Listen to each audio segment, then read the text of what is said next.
Chapter 12. And the Lord sent Nathan unto David, and he came unto him, and said unto him, There were 2 men in one city, the one rich, and the other poor. The rich man had exceeding many flocks and herds, but the poor man had nothing, save one little ewe lamb, which he had bought and nourished up, and it grew up together with him and with his children. It did eat of his own meat, and drank of his own cup, and lay in his bosom, and was unto him as a daughter. And there came a traveller unto the rich man, and he spared to take of his own flock and of his own herd, to dress for the wayfaring man that was come unto him, but took the poor man's lamb, and dressed it for the man that was come to him. And David's anger was greatly kindled against the man, and he said to Nathan, As the Lord liveth, the man that hath done this thing shall surely die, and he shall restore the lamb fourfold, because he did this thing, and because he had no pity. And Nathan said to David, Thou art the man.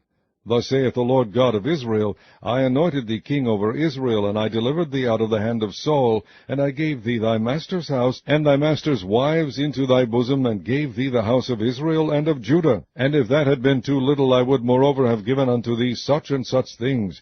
Wherefore hast thou despised the commandment of the Lord, to do evil in his sight? Thou hast killed Uriah the Hittite with the sword, and hast taken his wife to be thy wife, and hast slain him with the sword of the children of Ammon.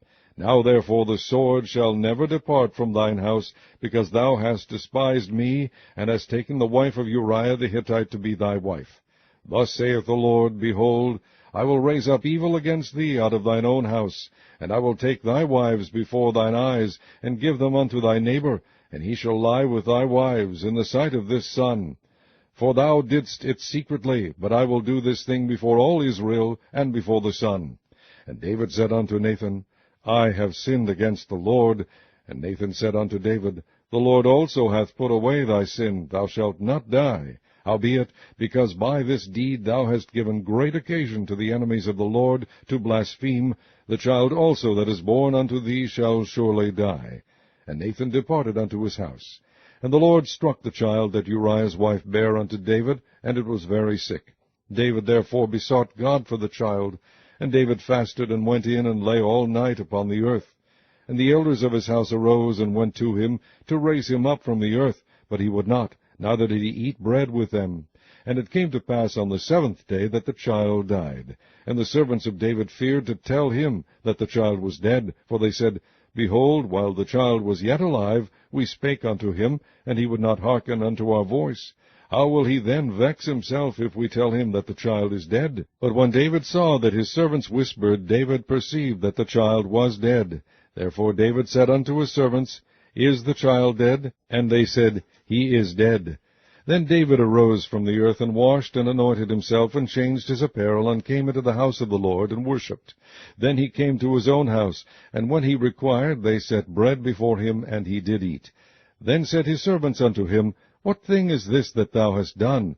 Thou didst fast and weep for the child while it was alive, but when the child was dead, thou didst rise and eat bread. And he said, While the child was yet alive, I fasted and wept. For I said, Who can tell whether God will be gracious to me, that the child may live? But now he is dead. Wherefore should I fast? Can I bring him back again? I shall go to him, but he shall not return to me. And David comforted Bathsheba his wife, and went in unto her, and lay with her, and she bare a son, and he called his name Solomon, and the Lord loved him. And he sent by the hand of Nathan the prophet, and he called his name Jedediah, because of the Lord. And Joab fought against Rabbah of the children of Ammon, and took the royal city. And Joab sent messengers to David, and said, I have fought against Rabbah, and have taken the city of waters. Now therefore gather the rest of the people together, and encamp against the city, and take it, lest I take the city, and it be called after my name. And David gathered all the people together, and went to Rabbah, and fought against it, and took it. And he took their king's crown from off his head, the weight whereof was a talent of gold with the precious stones, and it was set on David's head. And he brought forth the spoil of the city in great abundance. And he brought forth the people that were therein, and put them under saws, and under harrows of iron, and under axes of iron, and made them pass through the brick-kiln. And thus did he unto all the cities of the children of Ammon. So David and all the people returned unto Jerusalem. Chapter 13.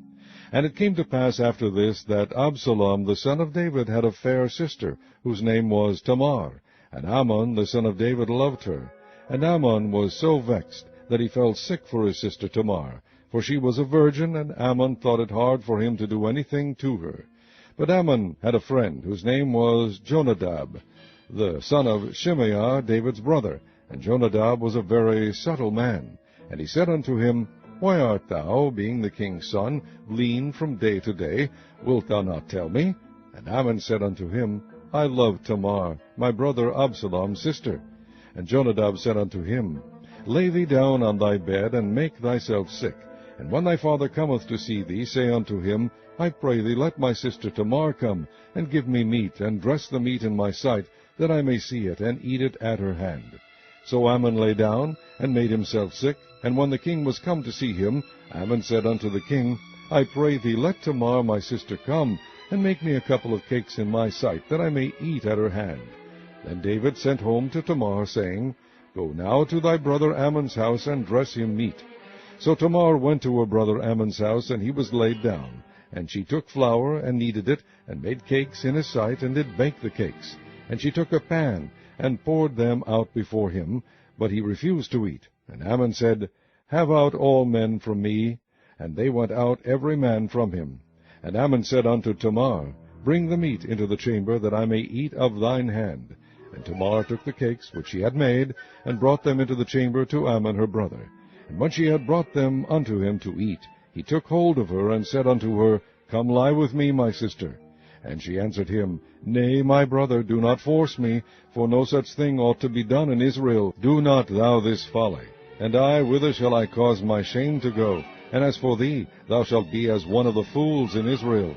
Now therefore, I pray thee, speak unto the king, for he will not withhold me from thee. Howbeit he would not hearken unto her voice, but being stronger than she, forced her, and lay with her. Then Ammon hated her exceedingly, so that the hatred wherewith he hated her was greater than the love wherewith he had loved her. And Ammon said unto her, Arise, be gone. And she said unto him, There is no cause. This evil in sending me away is greater than the other that thou didst unto me. But he would not hearken unto her. Then he called his servant that ministered unto him, and said, Put now this woman out from me, and bolt the door after her. And she had a garment of divers colors upon her. For with such robes were the king's daughters that were virgins apparelled. Then his servant brought her out, and bolted the door after her. And Tamar put ashes on her head, and rent her garment of divers colors that was on her, and laid her hand on her head, and went on crying. And Absalom her brother said unto her, Hath Ammon thy brother been with thee? But hold now thy peace, my sister, he is thy brother, regard not this thing. So Tamar remained desolate in her brother Absalom's house. But when King David heard of all these things, he was very wroth. And Absalom spake unto his brother Ammon neither good nor bad, for Absalom hated Ammon, because he had forced his sister Tamar. And it came to pass after 2 full years that Absalom had sheepshearers in Baal Hazor, which is beside Ephraim, and Absalom invited all the king's sons. And Absalom came to the king, and said, Behold now, thy servant hath sheepshearers. Let the king, I beseech thee, and his servants go with thy servant. And the king said to Absalom, Nay, my son, let us not all now go, lest we be chargeable unto thee. And he pressed him, howbeit he would not go, but blessed him. Then said Absalom, If not, I pray thee, let my brother Ammon go with us. And the king said unto him, Why should he go with thee? But Absalom pressed him, that he let Ammon and all the king's sons go with him. Now Absalom had commanded his servants, saying, Mark ye now, when Ammon's heart is merry with wine, and when I say unto you, Smite Ammon, then kill him. Fear not, have not I commanded you? Be courageous and be valiant. And the servants of Absalom did unto Ammon as Absalom had commanded. Then all the king's sons arose, and every man gat him up upon his mule, and fled. And it came to pass, while they were in the way, that tidings came to David, saying, Absalom hath slain all the king's sons, and there is not one of them left. Then the king arose, and tare his garments, and lay on the earth, and all his servants stood by with their clothes rent. And Jonadab the son of Shimeah, David's brother, answered and said, Let not my lord suppose that they have slain all the young men the king's sons. For Ammon only is dead, for by the appointment of Absalom this hath been determined from the day that he forced his sister Tamar. Now therefore let not my lord the king take the thing to his heart, to think that all the king's sons are dead, for Ammon only is dead. But Absalom fled, and the young man that kept the watch lifted up his eyes, and looked, and behold, there came much people by the way of the hillside behind him. And Jonadab said unto the king, Behold, the king's sons come. As thy servant said, so it is. And it came to pass, as soon as he had made an end of speaking, that, behold, the king's sons came, and lifted up their voice, and wept. And the king also and all his servants wept very sore. But Absalom fled, and went to Talmai, the son of Ammihud, king of Geshur. And David mourned for his son every day. So Absalom fled, and went to Geshur, and was there 3 years. And the soul of King David longed to go forth unto Absalom, for he was comforted concerning Ammon, seeing he was dead.